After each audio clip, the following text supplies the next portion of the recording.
퇴비, 그리고 또 유기질 자재에 의해서 과다 현상이 생기게 됩니다.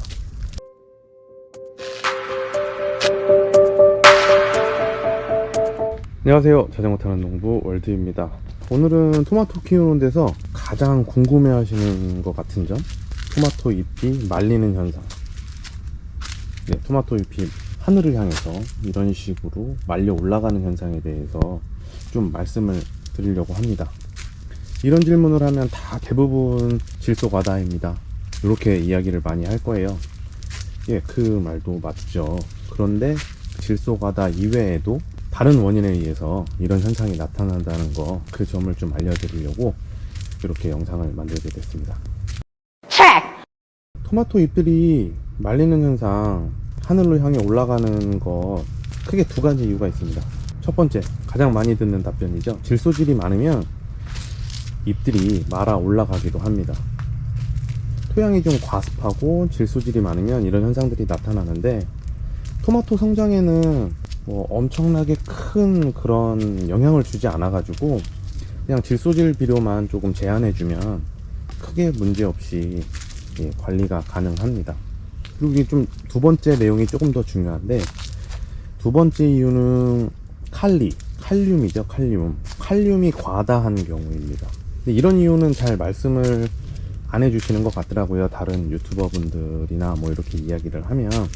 그 이유가 과다 현상이 나왔다고 그래서 뭐 토마토에 직접적으로 뭐 어떤 생리 장애라든가 이런 부분들을 야기시키지는 않아요. 그냥 잎이 위로 좀 말려 올라가고 잎줄기가 튀어나오고 하는 그 정도의 증상만 보여주고, 다른 뭐 유해한 그런 증상들은 따로 나타나지 않습니다. 그런데 이 칼리가 과다해짐으로써 미량원소들 흡수를 방해를 하거든요. 뭐 마그네슘이라든가 아니면 칼슘, 이런 흡수를 방해를 해서 칼슘 부족으로 인해서 생기는 생리장애들, 마그네슘 부족으로 인해서 생기는 그런 생리장애들, 뭐 이런 친구들이 모두 다 양이온이기 때문에 양이온으로 이루어진 그 미량원소들이 흡수되는 거를 방해를 합니다. 그렇게 해서 생기는 마이너스 되는 부분들이 많이 있어요. 바로 생산량에 바로 영향을 줄 수가 있기 때문에 칼리 과다 같은 경우에는 관리를 좀 해주시는 것이 좋습니다. 칼리 과다 같은 경우에는 잎 양쪽 끝이 말아 올라가면서 여기 좀 제대로 된 예가 있네요. 잎 양쪽 끝이 말아 올라가고 잎줄기가 볼록하게 올라오는 경우입니다. 점점 심해지면 잎이 울퉁불퉁해지고 더 훨씬 뻣뻣해지고, 이게 접으면 꺾이면서 찢어질 정도로 뻣뻣해지는 현상이 나타납니다. 그리고 시간이 지남에 따라서 여기엔 마그네슘 결핍이 조금 나오기 시작했네요. 이 예를 보여드리면 이파리에 이렇게 검정색 반점이 나타나면서, 보십시오. 잎줄기 사이사이 여기에 보면은 노란색으로 지금 황화 현상이 일어나고 있죠. 요런 거는 마그네슘 결핍이 같이 나타나는 겁니다. 칼리 과다와 마그네슘 결핍이 같이 나타나는 현상, 이런 현상이 여기 지금 나타나고 있네요. 그래서 저희도 지금 칼리가 많아서 지금 맹물을 주면서 지금 용타를 하고 있는 중입니다. 잎맥 부분에 이런 식으로 나타날 수 있게 됩니다. 이렇게 생기는 이유는, 칼리는 칼륨이죠. 칼륨은 칼슘과 마그네슘과 기량작용을 하기 때문입니다. 칼리가 과다한 상태에서 두 양분을 흡수를 잘 못하게 되기 때문에 추가적인 현상들이 일어나는 거예요. 잎이 노랗게 변한다든가, 아니면 이제 배꼽썩은병이 나타난다든가, 뭐 이런 식으로 나타나는 현상들은 칼리 과다로 인해서, 그러니까 칼륨 과다로 인해 가지고 생기는 그런 사이드 이펙트, 그런 거라고 보시면 됩니다. 칼리 과다 현상이 왜 일어날까요? 어떤 다른 분들 이야기를 들어보니까, 나는 처음에 퇴비랑 유기질 비료만 주고 난 추가적으로 비료를 준 적 없는데 왜 과다 현상이 일어나냐, 이렇게 말씀하시는 분들이 좀 계시더라고요. 그런 원인 중에 하나는, 칼리 같은 경우에는 퇴비, 그리고 유기질 자재에 의해서 과다 현상이 생기게 됩니다. 그러니까 집착이 되는 거예요.